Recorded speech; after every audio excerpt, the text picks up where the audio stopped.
Hey everybody, welcome to Our Watch. I am Tim Thompson, and we've got a great guest for you today. As you all know, there's a lot of hypocrisy on the left, and we've got people elected to represent us up in Sacramento, and their voice is not being heard. And so, like I said, got a great guest today. Before we get into the guests, I want to remind you, if you're new here, I'd love to have you subscribe to us on all the various platforms. And main thing, go to ourwatch.com. We have all of our videos there that are all available to stream there, and want to make sure that as we give to you the truth and people try to censor the truth, if we get shut down on YouTube or any of the platforms, you could always go to ourwatch.com and subscribe there and get all of the videos there. That way the truth can get out. That being said, we've got, like I said, a great guest. Assembly member Bill Essayli is with us today. Assemblyman Essayli, how are you? I'm good, Pastor. How are you doing? Good. I'm so glad to have you on today and grateful for all that you're doing for the state of California. You have made good on your promise to represent parents, represent families, and as you've been doing that, you've been getting shut down, and I want to talk about that today. Can you tell us what happened to you recently up in the city of Sacramento? Yeah, so we were really pushing on this issue, SB14. I'm sure people are familiar with it now. This is the making child sex trafficking a serious felony. And the reason that's important is because if something isn't classified as a serious felony, which means it's a strikable offense, they usually will not do the full sentence. They'll do maybe halftime. And if they repeat, their punishment does not increase. So having it be a serious felony is something that's very important to ensure that we're really going after the people engaged in this terrible, horrendous activity.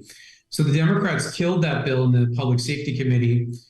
We tried to force a vote on it on the Assembly floor. There was a lot of public outrage about this. Even Gavin Newsom said this bill should pass.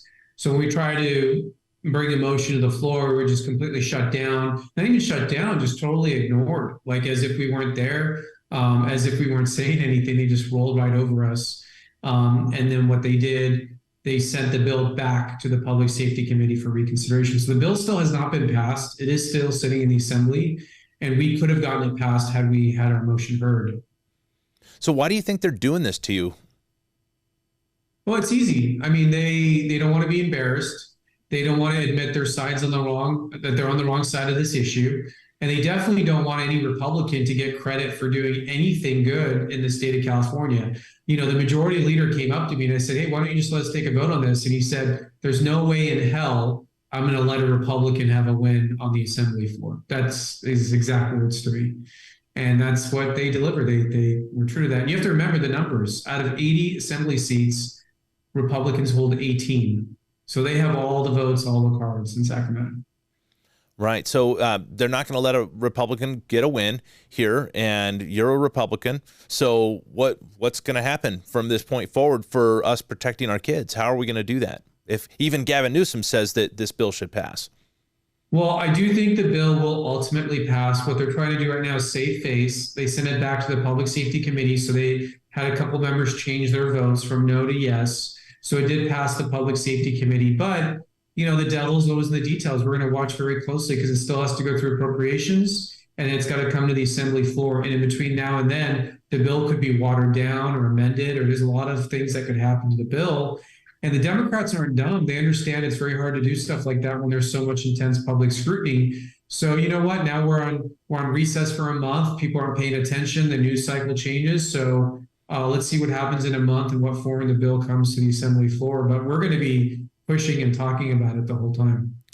Well, you know, like I said earlier, you've been making good on some promises you made to your constituents that you would stand for parental rights, you would stand for protecting the children. You've been doing that.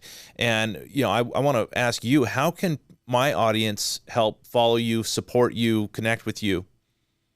Yeah, obviously we need as much support from the people because I am considered an enemy to Sacramento. They do not like me up there. They want to run challenges against me. They want to spend millions of dollars against me. They want to do all kinds of things. So people can support me by, first and foremost, going to our website, essayliforassembly.com, and then also following us on all the social medias, Twitter, Facebook, Instagram, although Instagram seems to be doing the best for us lately. And my handle there is at Bill Essayli, and you can follow and share our content there as well. Yeah, Most importantly, I think just spread the word about what's going on in California. Talk to your neighbor. You don't have to go like knock doors or anything, but just talk to your neighbors, talk to your friends, talk to your coworkers. And this isn't the stuff we're talking about is not partisan. We're talking about children being sex trafficked. That's not a partisan issue. It's not a Republican Democrat issue. Right. I think everyone agrees that's bad, but people need to know who is stopping these bills from being passed. And a lot of times people just have no idea what's going on. Right. You talk about bills not getting passed. You brought forward a bill that would protect the rights of parents, also protect children, namely children that are struggling with gender dysphoria. And you talk to us a little bit about that, because I believe that you had a win this last week up in Chino Valley, even though your bill didn't see the light of day because of various reasons. Maybe talk about that bill, talk about how it didn't get pushed forward, but then talk about the win last week, if you would. Yeah, I think people have such a two-dimensional look at politics, and I think we have to be a lot smarter and strategic than that, because people just look at the assembly and they say, oh, there's so many Democrats, you can't accomplish anything. Well, that's one way to look at it, but there's another way. So when I found out that schools were secretly transitioning kids without their parents' knowledge or consent, I knew this was a big problem. So not only were lawsuits filed, but I looked into it and I said, where's this coming from? And what I found out is the California Department of Education, which is run by Tony Thurmond, put out a guidelines or guidance to school districts saying, you should keep this information secret from parents. This did not get any debate, did not get any attention, did not get any public input. They just put this out like some sort of dictator decree to the school districts that you need to keep this information secret. And they don't cite any actual laws. They just say, oh, well, there's a privacy interest to the kids. So I knew this had to be exposed. So what I did is I introduced a bill, Assembly Bill 1314. And what that did is it said, you know what? Not only we're not going to keep this secret, but we're going to mandate schools to tell parents when they are aware that students want to transition at school. And the reason we need that is because the schools were involved. The student is going to the school, they're picking a new name, they're picking new pronouns, they're picking which locker room they want to use, and they're keeping this all in a secret file that is hidden from the parents. So I flipped it on its head. I said, no, we're going to require the schools to notify the parents when this is going on. This caused such a vitriol reaction from the left that I knew we were onto something. We got a lot of parental attention on this. People didn't even know this was happening. We got so much public interest. I did so many interviews and really got the word out to where people were questioning, oh, wow, is this really happening? And the Democrats doubled down and said, absolutely, parents are too dangerous to trans kids and they can't know this information. You're going to put the kids in danger. So it totally exposed the position of the left, which they were trying to keep secret and just sort of quietly implement these rules behind the scenes. Now, did my bill succeed in Sacramento? No, of course not. They have all the votes. They didn't even give it a hearing. They said my bill was so dangerous, we can't even hear the bill. We can't even set it for a hearing and have a debate or a vote on it. It's that dangerous. So we went to phase two. Phase two is, you know what? They got the votes in Sacramento, but they don't have the votes in our communities. So we are now working with school districts. We have a coalition of parental rights advocates. We have a sample school board policy that mirrors AB 1314, and we are now going to go to school district by school district to implement the parental notification policy at the local level. And Chino Valley was the first school district to do this, and you saw the superintendent, California superintendent, Tony Thurmond. He came down there, he rushed down there, and he tried to expend all his political capital to keep this from happening because they know as soon as this genie's out of the bottle, there's no controlling it. And once parents know that they have this power, they're going to use it.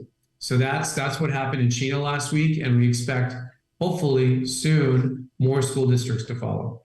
I believe we will see that, and I think it's important that we see that. I know personally I've been talking to many school board members from across the state, and there are many school board members who are ready and willing to implement that policy, and I applaud you for getting getting outside the box and finding a way to make it happen. My audience, as you know, is predominantly Christian, and one of the things that Jesus said was he wants his kids to be shrewd.